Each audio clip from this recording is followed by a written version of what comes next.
Hello everybody and welcome to today's beautifully sunny Sunday Q&A. I mean, I assume it's sunny because I'm recording this on Friday and I'm recording it from home because I'm off the road at the moment, only for a day, hopefully nothing major. But before we come on to that, Fuel Watch. Right, last week I had Watson's at 136.93, Express Fuels at 137, Motia at 137.29 and UK Fuels at 140.48. White Van Man had Watson's at 138.63, Silvery Fuels at 137.51 and Tate Fleet at 139.56. He said, you've got 3 cards cheaper than my cheapest this week. Sort of, kind of. It is, but it's not major, is it really? I've had a couple of emails through. I haven't actually got around to tracking them down yet, but this week is still around the 139 mark. Motia and Watson's came in. I think Watson's came in at 139.29 and Motia about 139.5. The other two I don't know yet.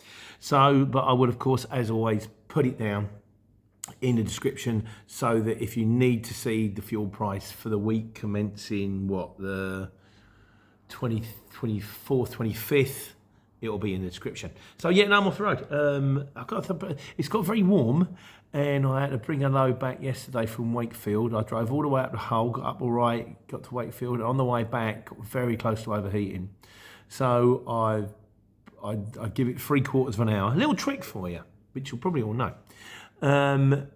Give it 3/4 of an hour to cool down and then drove the rest of the way. What you do, you turn the heater up to full, you open all the vents in the cab and you turn the fan up to full. And what that does is it blasts the heat out of the engine compartment into the cab. Then you wind the windows down, otherwise you die, and all the heat dissipates out that way. But I managed to get back and then I've beached it. Not taking it out after that, I just sort of, you don't want to take a chance with the engine. Don't get me wrong, the thing that stops and it steers is absolutely fine.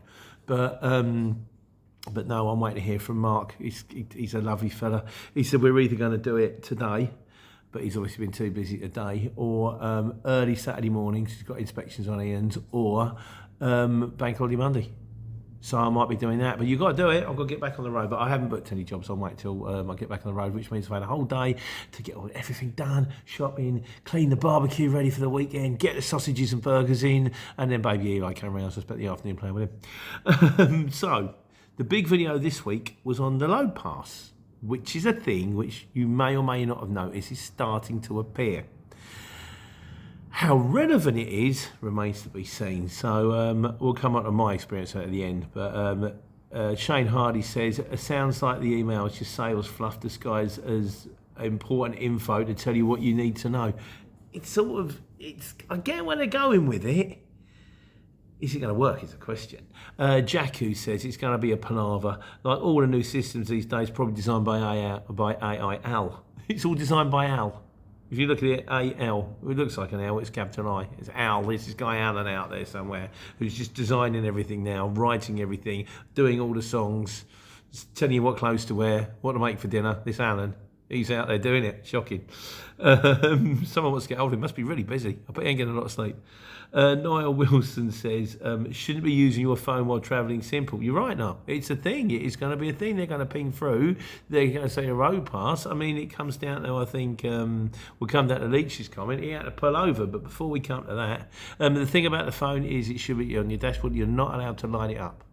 So you're not allowed, if you press it, if it's black and you press it and the screen goes light, not allowed, you can't have it. If a call comes in and you pick up your hands free, and you press the button and go, hello, that you can do. I believe that's legal. I think you're allowed to do that. If the hands-free comes in and you've got it on the steering wheel and you can press answer on the little telephone thing and that comes through, I believe that's legal too. But then when they tell me, say we're sending the job through and it's got a load pass, I'm like, okay, fine. I'll worry about it when I get there. I'm not going to stop and do anything about it now. Or if I manage to, if there's a lay-by between now and then, I might do it then, theoretically, but we'll come to that. Rock God says, he says, I've been driving around rural Somerset, Devon all week using the customer's own app. Due to poor mobile signal, and it is a nightmare down there. I'm constantly buffering, so I update when I get into a decent area with the POD, pics, etc.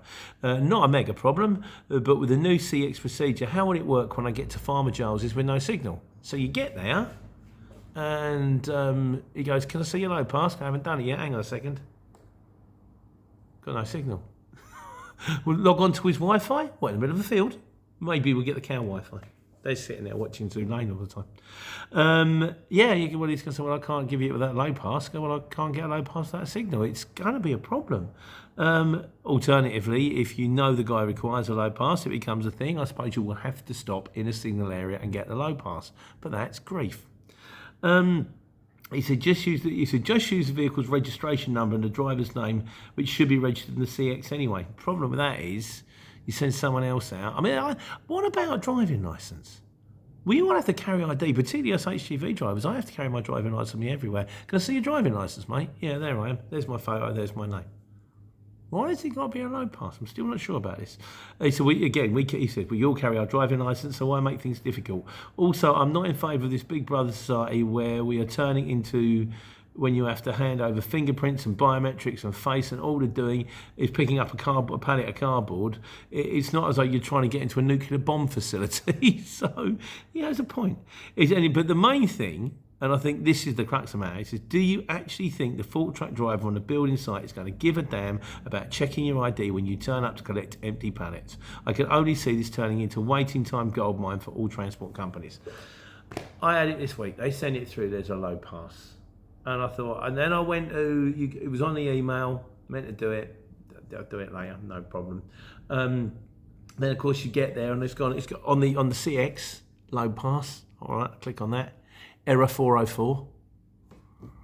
All right, I said, I'm with the bloke. I says, I'm coming to pick up. I was ironic. I was in Wakefield picking up for Dunstable. He said, "Yeah, it's outside, mate." He didn't even know who I was or where I was going. Assumably, he had one collection that day and that was it. He said, "It's outside, mate." I think he would have loaded me with the 4 pallets if he didn't even realise I was picking up. I was going to Scotland. He just went, yeah. He didn't ask where I was going to. Didn't ask who I was from. He just went, "It's outside, mate." I'd have opened my curtains. He'd have whacked it straight on. Low pass. That's over the horizon. He didn't even know. He didn't even know who I was. Didn't care.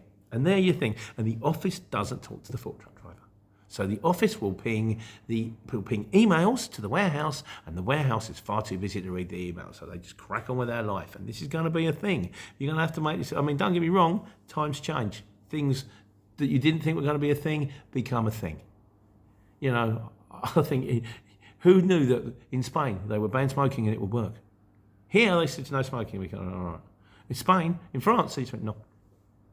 You can't smoke. You can't smoke in public places anyway. No. No. You can't stop if the public won't change. Buy British. Didn't happen. Buy something that's twice as good, twice as expensive, but not as good. Didn't happen. Poll tax. Didn't happen. We just went, no, we're not doing it. We're not doing it. And this is going to be a problem with a low pass. If you turn around, if the people in the office turn around to the fork truck drivers and go, "You've got to see their low pass," and the fork truck drivers go, "No, I ain't doing it. I ain't got time." Where you got to go with that? Maybe. Which maybe, don't get me wrong, I can see why they're doing it. I can see why they're bringing it in. It may take some tinkering. It might not. It might happen in its current form. It might evolve into something else, but this is where we're at the moment. Lee says, he said, "This happened to me yesterday. I got a call from one of the customers I'm doing a job for 4 times. The job came through, I was driving around the M25. I had to exit the junction, pull over to take a selfie. It wouldn't work. After trying 4 or 5 times, I eventually got verified. Then I got the low pass sent to my wallet. I like that. You can send it to Google Wallet. So when you got it, it's in the wallet. So I just double click the button on my phone, it brings up the wallet, low pass. There you go. That's useful. And guess what? No last written collection. Also, sometimes you can go to the place which has no phone signal. This we've covered.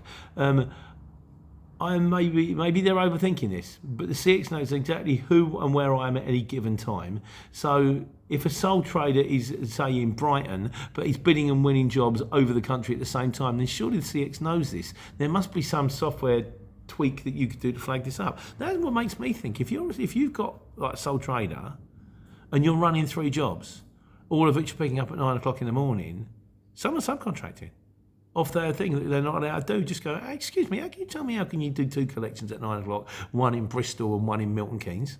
Well, you got a TARDIS. What's going on there?" Driven by Phil says, "You could stop syndicates overnight by restricting all one-man subscriptions to a daily limit of jobs. Say 6 jobs. But it could be in creep with the proof if you showed that they were doing a lot. If one guy said, "Look, I'm actually doing a lot of very small jobs," but yeah, so well, you're running more than 6 jobs a day in a small van. You can't, in any van, you can't do that. So, but then again, that means you could get your brother and your uncle, him and him, all to do, or 2 of you doing 3 jobs a day, or 3 of you doing 2 jobs a day. They'll find a way, which, in fairness, I'm actually in contact with a lady at the CX, the lovely Florence, and she's first on miscellaneous. And now we asked Florence, this is going to be, he's going to, welcome to a new regular part of the show, Ask Florence. It's kind of like the Wise Guys, but if you've got a question for the CX, and she actually doesn't know this is happening, has kind of opened a portal here, which is, if I've got any questions, I email Florence. Because I've got her email address. There's a guy in there who's French. He's the computer guy, and I'll speak to my mate Chad. He's lovely. And also then there's the guy on the advertising thing, Trista. I'll speak to one of them. But at the moment, it seems to be Florence. She seems to be head. So if you've got any questions about the CX that need to be asked to the CX, ask me on the Q&A. I'll ask Florence. She will ask the relevant person in the office, get the answer, and ping me back an email. That works. That's how it works at the moment, and will work until I drive her mad, and then she blocks me. But at the moment, I asked her about SmartPay. I said, I can't work out why sometimes you can factor an invoice and sometimes you can't. I thought originally it would be down to the company, like some people are on it and some of them don't, but it doesn't work because sometimes I do a job for one firm and it says you want to factor it, and then the next day I do a job for exactly the same firm and it's not there as an option. So I said, why is this? She said, the SmartPay team have confirmed that the reason invoice factoring isn't always an option is because the system runs risk and other checks on each invoice.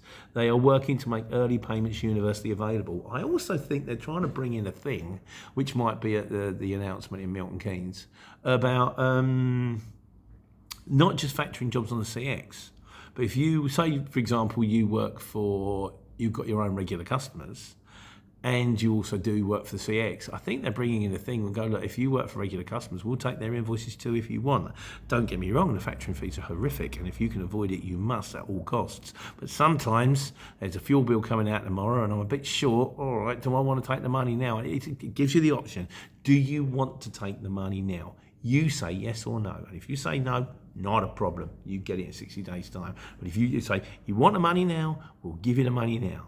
It's going to hurt you, but you'll get it, and you get it quick. It's almost like within 10 minutes, bang, it's in your account. And it's proved to be very useful for me because I'm still trying to dig myself out, so, but hey, I might need it for a water pump. Let's hope it's just a thermostat. Right, the courier journals. This is another point he made. He says, I love that you're encouraging people to keep the shipper updated, Pete, for things such as waiting time, etc. Talk to people.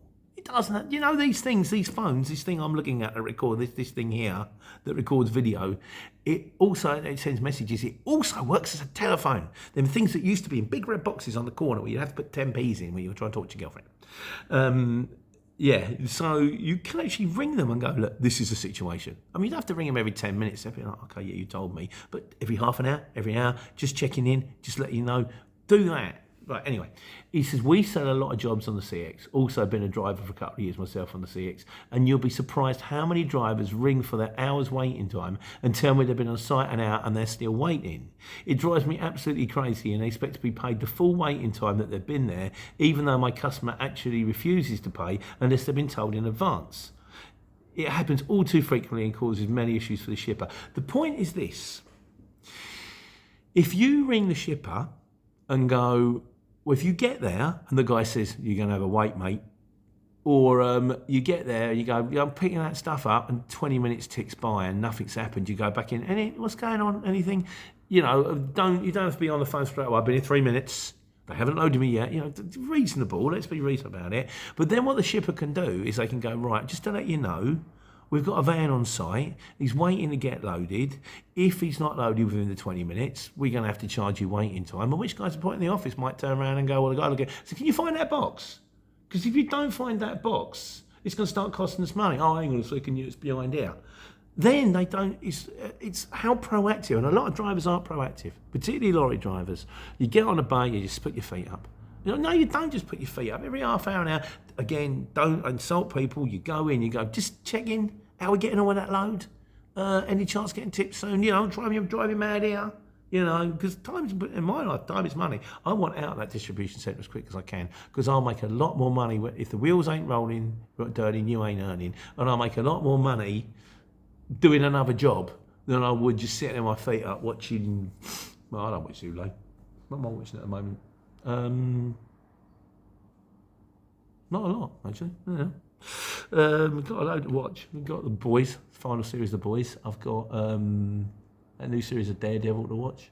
Watching that thing with Steve Coogan. You don't care. Why am I telling you this? You're not interested. Legend. It's not bad. I love Steve Coogan. He's not in it enough. Anyway, AJ Crotana says, he said, Pete, loved the video. He said, what is your opinion of CX versus Timacom? I've never used Timacom. I looked at it on the app. Do you want to try it for free? And then it's going to be one of those, send us your email address and then we'll badger you for the rest of your life. And I thought, no, I've got enough work. I don't need to get involved. But if anyone out there is using Timacom, is it good? Do they pay decent money? Do they pay quickly? Let us know. We'll send that out to the wise guys. Maybe it is something I should get involved in. I don't know. But at the moment, life's kind of cool. Timmel says, I listen to the podcast on Spotify. Yes, don't forget the... Also, I'll do a link. It's that'll take you to the website or something like that, maybe, if I can be bothered. The Sunday Q&A is also a podcast, so it often comes out early. In fact, I'm recording this on Friday. This one will probably come out on Friday night, so you don't have to wait for Sunday if you don't want to. And also, you can listen to it while you're driving, which means you don't have, you can't really do the YouTube when you're driving, can you? Shane Hardy said the podcast is a good way to listen early too. I listen to podcasts when I watch Q&A. But I have my morning coffee and have 10 minutes to myself. So, and on the subject someone said about turning the new book, which again, you can get to via the link or down below. He says, you can't, my mate Nick, I've been in contact for ages. He said, Pete, how's your printer, mate? He's got one of them 3D printers. It strikes me as I think this could be a bit of an early adopter situation. Seems to be a bit of a nightmare. He said, Nick says, I found out you would not be able to do an audio book as you have published the book via KDP and have not paid for the ISBN. I need to talk to you in a week. He said, if I get a chance to explain it, but basically you need a separate ISBN and it can't be the same title, author name as a KDP version. If I ever get round to sorting out an audio book, I shall worry about the Nutra plan later. Right now, I have got a barbecue to clean, which I completely forgot to clean. I didn't forget, I just couldn't be bothered. So that needs scrubbing. And then some kebabs to make, and then some sunshine to lie in, and some beer to drink.